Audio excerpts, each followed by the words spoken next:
나는 북한 평양의 모란봉악단에서 바이올린을 연주하던 리수연이었다.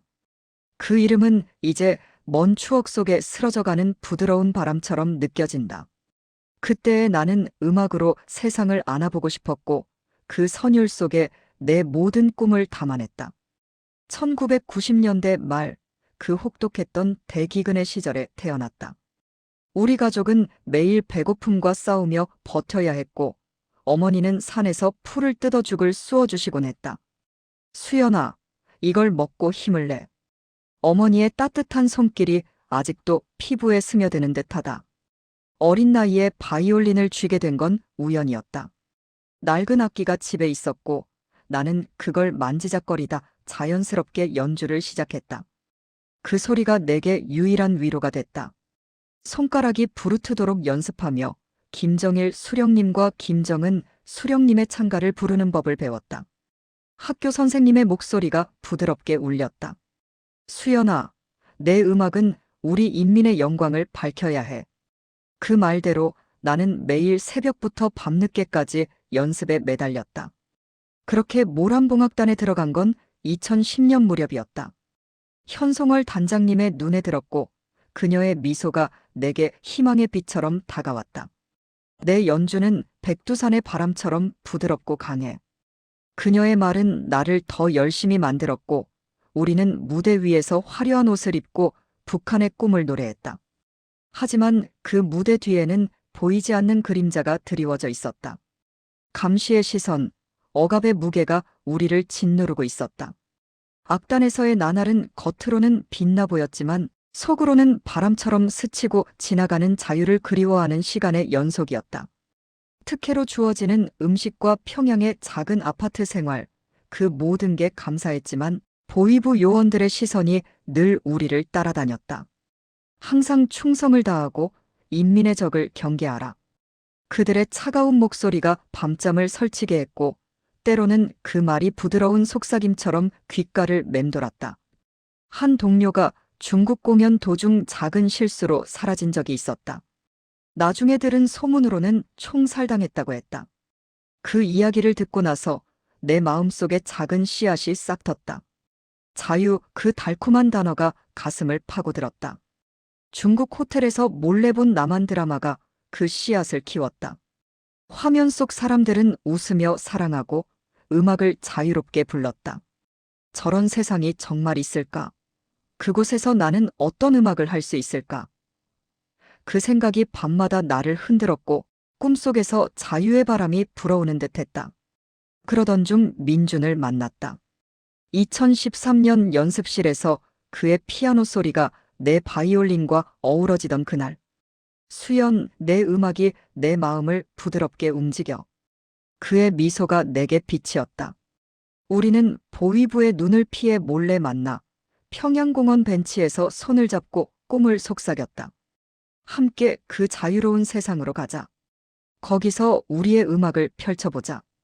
그의 목소리가 부드러운 파도처럼 내 가슴을 적셨다. 탈북을 결심한 건 2014년 김정은 수령님 앞에서의 공연 후였다. 무대 위에서 그의 박수가 울렸지만 그 뒤로 동료 하나가 작은 실수로 사라졌다. 나도 언제 그렇게 될지 몰라. 이 억압에서 벗어나야 해. 그 두려움이 민중과 나를 더 가까이 묶었고 우리는 조심스럽게 계획을 세웠다. 브로커는 중국 공연 때 연결됐다. 단둥에서 도망쳐라. 비용은 1만 위안. 그 돈을 모으는 건 쉽지 않았다. 악단에서 몰래 물건을 팔아 조금씩 쌓아갔다. 매일 밤 그 돈을 세며 자유를 상상했다. 이 돈으로 우리는 새로운 삶을 시작할 수 있어. 2015년 드디어 중국 단둥 공연이 다가왔다. 우리 인민의 위대함을 중국 동포들에게 보여주자. 수령님의 지시가 부드럽게 내려왔지만 내 마음은 이미 자유를 향해 날아가고 있었다. 비행기를 타고 도착한 호텔은 화려했지만 그 안은 보이지 않는 그물이 처진 듯했다. 요원들이 우리를 지켜보는 시선이 느껴졌고 방마다 감시의 기운이 맴돌았다. 리허설 중 현송월 단장님의 목소리가 부드럽게 울렸다. 모두 완벽하게 해라. 우리를 빛내는 거야. 내 연주가 핵심이야, 수연아. 공연 당일 무대 위로 올라서는 순간 심장이 부드럽게 떨렸다. 아리랑의 선율이 흐르고 관객들의 박수가 쏟아졌다. 그 소리에 섞인 내 마음은 이미 자유를 향해 날아가고 있었다. 휴식 시간 화장실에 다녀올게요. 그렇게 핑계를 대고 조용히 빠져나왔다. 민준이 뒤를 따라왔다. 호텔 뒷문을 열고 골목으로 달렸다. 바람이 얼굴을 스치며 속삭이는 듯했다.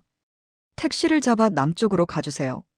기사가 이상한 눈으로 보았지만 돈을 주니 움직였다.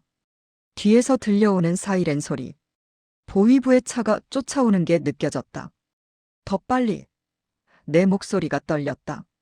산길로 들어서 차를 버리고 우리는 손을 잡고 숲으로 달렸다. 밤이 깊어지며 별들이 우리를 지켜보는 듯했다. 배고픔과 추위가 밀려왔지만 민준의 따뜻한 손이 나를 지탱했다. 포기하지 마, 수연아. 우리 함께 할 거야. 이 바람처럼 자유롭게. 그의 말은 부드러운 바람처럼 마음을 감쌌다. 숲속에서 우리는 서로를 안고 쉬었다. 그 순간 북한에서의 추억이 스치듯 떠올랐다. 악단 연습실의 따뜻한 조명, 동료들의 웃음소리. 하지만 그 모든 게 억압의 그늘 아래 있었다. 숲속 은신처에서 브로커를 만났다. 그는 조용히 말했다. 여기부터가 진짜 시작이야. 조심해. 길이 험할 거야. 우리는 트럭에 올라 베이징 쪽으로 향했다. 중국 땅을 달리는 동안 검문소가 우리를 기다리고 있었다. 신분증을 보여주세요. 공안의 목소리가 차갑게 울렸다. 가짜 조선족 증명을 내밀며 나는 속으로 기도했다. 통과시켜주세요. 우리를 자유로 이끌어주세요. 뇌물을 주고 가까스로 지나쳤지만 북한 정부가 중국에 요청한 소식이 들려왔다. 악단 단원이 탈북했다. 반드시 잡아라. 우리는 김정은 수령님의 비밀을 알았으니까. 악단 내부 이야기, 그의 사생활. 그게 우리를 더 위험하게 만들었다. 베이징의 지하실에 숨어들었다. 그곳에서 다른 탈북자 리영을 만났다. 그녀는 부드럽게 웃으며 말했다. 나도 공연단 출신이었어. 함께 가자. 내 눈빛에 희망이 보여. 이제 우리는 셋이 됐다. 밤마다 서로의 이야기를 나누며 힘을 얻었다. 리영의 가족 이야기는 슬펐다. 굶주림으로 잃은 동생, 총살당한 아버지. 하지만 자유는 그 모든 걸 보상해 줄 거야. 바람처럼 부드럽게 다가올 거야. 그녀의 말에 나는 고개를 끄덕였다. 그 지하실에서 우리는 계획을 더 세밀하게 다듬었다. 다음 이동 경로, 만약의 경우 대처법. 모든 게 부드러운 실처럼 연결되어 있었다. 남쪽으로의 여정은 길고 고단했다. 기차를 타고 광저우로 향했다. 공안의 추격 소문이 우리를 불안하게 만들었다. 잡히면 송환될 거야. 하지만 포기하지 마. 밤에 기차를 바꿔 타며 도망쳤다. 창밖으로 스치는 풍경이 자유를 약속하는 듯했다. 산맥이 부드럽게 이어지고 강물이 반짝이는 그 모습이 내 마음을 달래주었다. 광저우 항구에 도착해 밀항배를 탔다. 바다가 출렁이며 비가 쏟아졌다. 배멀미가 우리를 괴롭혔고 민준이 창백한 얼굴로 구토했다. 괜찮아, 곧 끝날 거야. 내 곁에 있어. 내가 그의 등을 토닥였다. 하지만 갑자기 배가 고장났다. 수리 중에 공안의 그림자가 다가왔다. 모두 내려. 소리가 울렸다. 우리는 물로 뛰어들었다. 차가운 바닷물이 몸을 감쌌다. 민준의 손을 놓치지 않으려 애썼지만 파도가 세게 밀려왔다. 민준아, 내 비명이 파도에 묻혔다. 그는 물속으로 끌려가며 수연 사랑해. 가, 자유를 찾아. 라고 외쳤다. 리영이 나를 끌어당겼다. 살아야 해. 민준의 목까지. 눈물이 바닷물과 섞였다. 그 순간 모든 게 무너지는 듯했다. 민준의 부드러운 미소, 그의 피아노 소리가 파도 속에 스며들었다. 베트남 육지에 도착한 우리는 밀림으로 들어갔다. 사흘 동안 굶으며 걸었다. 모기가 피부를 물어뜯고 뱀이 스치듯 지나갔다. 조금만 더 버티자. 자유가 가까워. 리영의 목소리가 부드럽게 위로했다. 밀림의 잎사귀가 바람에 흔들리는 소리가 우리의 발걸음을 이끌었다. 라오스 국경의 강을 건널 때 물살이 우리를 시험했다. 거의 빠질 뻔한 순간 나는 민준의 얼굴을 떠올렸다. 내가 없어도 가야 해. 내 꿈을 이어가야 해. 강을 건너 태국으로 들어섰다. 방콕의 남한 대사관 문을 두드릴 때 내 손이 떨렸다. 탈북자입니다. 도와주세요. 그 안에서 나온 직원의 미소가 따뜻했다. 환영해요. 이제 안전해. 유엔 난민기구의 도움으로 남한으로 날아왔다. 2016년 서울에 도착한 그날. 인천공항의 불빛이 눈부시게 반짝였다. 자유의 공기가 코끝을 스쳤다. 하지만 그 자유는 달콤하면서도 낯설었다.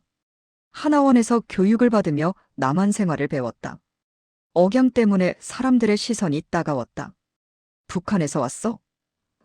그 물음에 웃으며 대답했지만 속으로는 아팠다. 밤마다 민준의 꿈을 꾸었다. 그의 피아노 소리가 들리는 듯했다. 수연, 내 바이올린 소리가 그리워. 자유롭게 연주해. 그 꿈이 나를 일으켜 세웠다.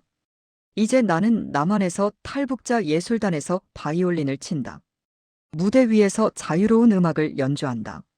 내 이야기처럼 많은 공연단 동료들이 탈북의 길을 선택했다. 그들의 눈빛에 담긴 희망이 나를 움직인다. 통일의 그날, 우리는 모두 함께 노래할 수 있기를. 바람처럼 부드럽게 그 꿈을 안고 살아간다. 매일 아침 바이올린을 쥘 때마다 북한에서의 추억이 스치듯 떠오른다. 어머니의 따뜻한 죽, 동료들의 웃음, 현송월 단장님의 격려. 하지만 이제는 자유의 선율이 그 모든 걸 감싼다. 리영은 캐나다로 가서 새로운 삶을 시작했다고 들었다. 그녀의 편지가 가끔 도착한다. 수연아, 내 음악 들으며 버텨. 그 말처럼 나는 계속 연주한다. 나만의 무대에서 때로는 K-파프 리듬에 맞춰, 때로는 전통 아리랑을 부드럽게. 탈북은 끝이 아니라 새로운 시작이었다. 민준의 꿈을 안고 자유의 바람을 타고 날아가는 나의 이야기. 이 선율이 북한에 남은 이들에게도 닿기를 부드럽게 기도한다. 다음 편이 궁금하다면 구독 눌러주세요.